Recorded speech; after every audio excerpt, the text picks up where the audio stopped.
Le gouvernement met le secteur privé au cœur de la création de richesses pour une économie plus résiliente face au nouveau contexte du marché international.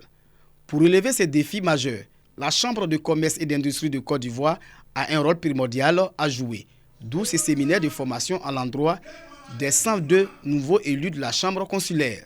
À Yamoussoukro, les élus de la mandature 2023-2029 sont formés sur le fonctionnement, les missions et les nouveaux défis auxquels fait face la Chambre. Le président Touré Faman exhorte les nouveaux élus à proposer des solutions innovantes pour un secteur privé plus dynamique.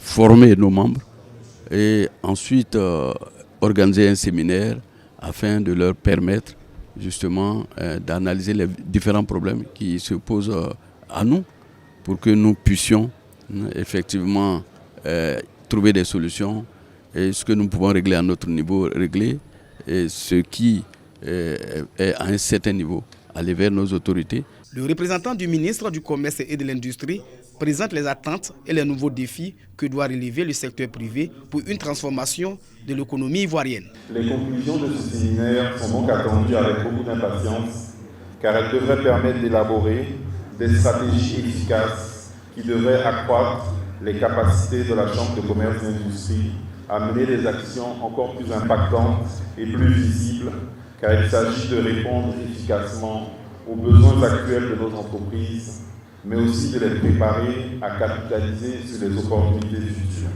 Plusieurs communications ont meublé les travaux de ce premier séminaire à l'endroit des nouveaux élus. Transformation structurelle et souveraineté économique de la Côte d'Ivoire. Enjeux et défis pour un secteur privé plus performant et innovant. C'est le thème de cet atelier.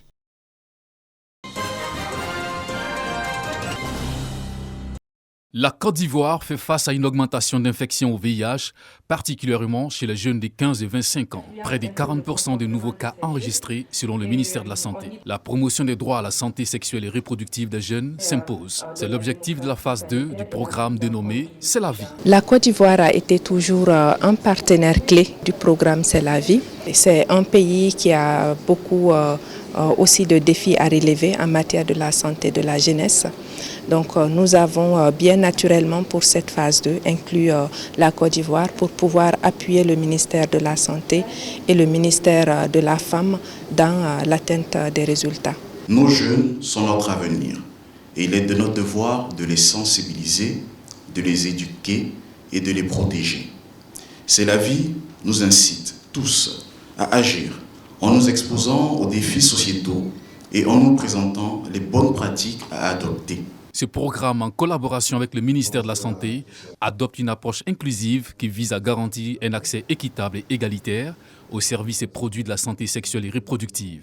SSR. C'est un projet que l'AFD soutient à hauteur de 5 millions d'euros sur 4 pays de l'Afrique de l'Ouest, dont la Côte d'Ivoire. Ce projet comprend également une composante sur le renforcement des soins, de la qualité des soins en santé sexuelle et reproductive que nous soutenons ici en Côte d'Ivoire. Déjà avec C'est la vie, j'ai appris ce qu'on appelle pilule du lendemain parce que à vrai dire je ne savais pas vraiment.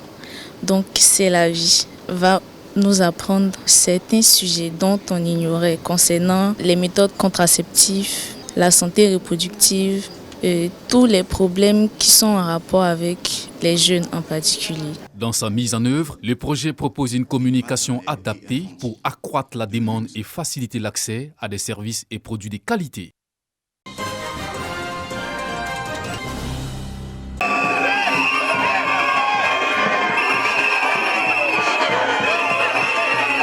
Cissé Cheikh Salah a eu droit à un accueil digne d'un champion olympique à son arrivée à l'aéroport Félix Houphouët-Boigny.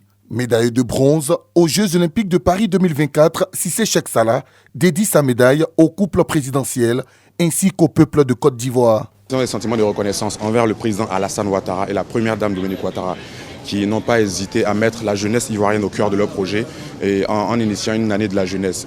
Cette année-là même dont je suis un fils, depuis près de 8 ans, je m'entraîne dans des conditions parfaites pour être au top niveau afin d'inspirer d'autres jeunes.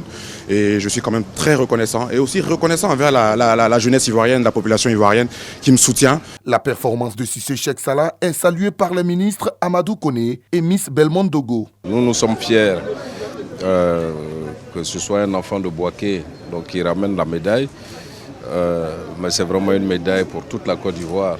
On va s'organiser donc au moment venu à Bouaké pour lui dire merci pour ce qu'il a fait pour la Côte d'Ivoire, pas pour Bouaké. C'est un honneur, une fierté pour la Côte d'Ivoire et il a dit engagement, persévérance, détermination.